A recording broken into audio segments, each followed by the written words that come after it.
संसद के monsoon session में ऑपरेशन सिंदूर को लेकर लोकसभा में बहस जारी है। इस दौरान तमाम दलों के सांसद इस मसले पर अपनी और अपनी पार्टी की राय रख रहे हैं। इसी दौरान एआईएमआईएम के सांसद असदुद्दीन ओवैसी ने भी सोमवार को अपनी राय रखी। ओवैसी ने लोकसभा में सरकार पर तीखा हमला बोला। ओवैसी ने कहा कि पीएम मोदी ने कहा है कि जब खून और पानी एक साथ नहीं बह सकते तो दोनों देशों के बीच व्यापार भी पूरी तरह से बंद है, तो फिर दोनों मुल्कों के बीच क्रिकेट मैच की इजाजत कैसे दी जा सकती है। ओवैसी ने कहा कि उनका ज़मीर उन्हें यह क्रिकेट मैच देखने की इजाजत कभी नहीं देगा। लोकसभा में ऑपरेशन सिंदूर पर चर्चा के दौरान ओवैसी का कहना था कि क्या आपका ज़मीर इस बात की इजाजत देता है आप ट्रेड बंद कर दें, पाकिस्तान का एयरक्राफ्ट हमारे एयर स्पेस में नहीं आ सकता, उनकी कश्ती हमारे पानी में नहीं आ सकती, उनके साथ ट्रेड पूरी तरह बंद हो चुका है, फिर आपका ज़मीर जिंदा क्यों नहीं है? किस सूरत में आप पाकिस्तान से क्रिकेट मैच खेलेंगे? ओवैसी ने आगे कहा कि जब हम ये कह रहे हैं कि पानी और खून एक साथ नहीं बहेगा, तो पाकिस्तान को पानी नहीं दे रहे हैं, तो फिर आप क्रिकेट मैच कैसे खेलेंगे? ओवैसी का कहना था कि मेरा ज़मीर तो इजाजत नहीं देता कि मैं उस क्रिकेट मैच को देखूंगा। आपके जरिए से वजीर आजम और हुकूमत से ये है, फिर जिन इंसानों को बैसारा की वादी में मारा गया था, क्या आपका ज़मीर इस बात की इजाजत देता है कि आप ट्रेड बंद कर दिए, पाकिस्तान का एयरक्राफ्ट हमारे एयर स्पेस में नहीं आ सकता, उनकी कश्ती हमारे पानी में नहीं आ सकती, ट्रेड खत्म हो चुका है डायरेक्ट इनडायरेक्टेड, आपका ज़मीर जिंदा क्यों नहीं है?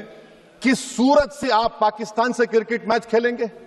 जब हम पानी नहीं दे रहे हैं, 80% पानी पाकिस्तान का हम रोक रहे हैं, ये कहकर के पानी और खून नहीं बहेगा, आप क्रिकेट मैच खेलेंगे? मैडम, मेरा ज़मीर तो गवारा नहीं करता कि मैं उस मैच को देखूंगा। क्या इस हुकूमत में इतनी हिम्मत है कि उन 25 मरने वालों को फोन करके कहे कि देखो हमने ऑपरेशन सिंदूर में बदला ले लिया, अब तुम पाकिस्तान का मैच देखो? बड़ी अफसोस की बात है मैडम, अकाउंटेबिलिटी किस पर है? पहलगाम किसने किया?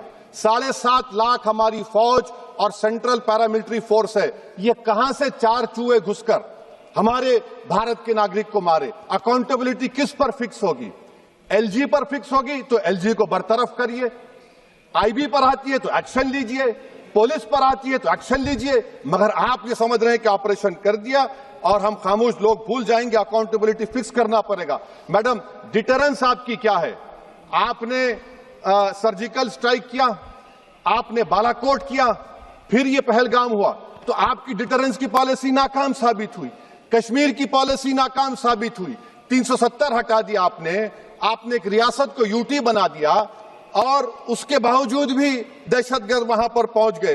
तो और अफसोस मुझे इस बात का होता है मैडम कि पाकिस्तान को हम जानते हैं, पाकिस्तान और इजराइल इस पूरी दुनिया में एक फेल्ड स्टेट है, और पाकिस्तान के आर्मी चीफ को, जिससे हमारे स्ट्रेटेजिक रिलेशनशिप, इसको अपना दोस्त कहते हैं, उस देश का प्रेसिडेंट उस शख्स को बुलाकर खाना खिलाता है अपने साथ जिसके भाषण से हमारे लोग मारे गए थे। तो क्या आपकी खर्जा पॉलिसी कामयाब हुई? आप देख लीजिए। अच्छा, हमारे देश में एक ऐसी तंजीम है जिसका वजूद नफरत की बुनियाद पर और मजहबी अज़वियत को फैलाने के लिए बनाया गया, उनको तकलीफ है सेकुलरिज्म से, सोशलिज्म से, मगर हमारे संविधान के प्रियम्बल में लफ्ज सॉवरेन है।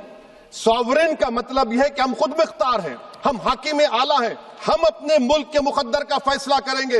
एक गोरा व्हाइट हाउस में बैठकर भारत की सीज फायर का ऐलान करेगा? यह आपका नेशनलिज्म है? अफसोस होता है मुझे सर। दरअसल पहलगाम हमले के बाद तमाम लीडर्स भारत और पाकिस्तान के बीच क्रिकेट संबंधों को बंद करने की वकालत कर रहे हैं। दोनों के बीच कई सालों से कोई बायलैटरल सीरीज नहीं हुई है, लेकिन इंटरनेशनल इवेंट्स में मुकाबले होते रहे हैं। अब जल्द ही एशिया कप में भारत और पाकिस्तान की टीमें 14 सितंबर को ग्रुप स्टेज में एक दूसरे का सामना करेंगी। इसमें दोनों टीमों के बीच 2 और मैच होने की भी संभावना है। अगर आपको हमारा वीडियो पसंद आया है तो इसे लाइक जरूर करें, और अगर आप राजनीति की खबरों में दिलचस्पी रखते हैं तो हमारे चैनल को सब्सक्राइब जरूर करें। ब्यूरो रिपोर्ट, राजनीति।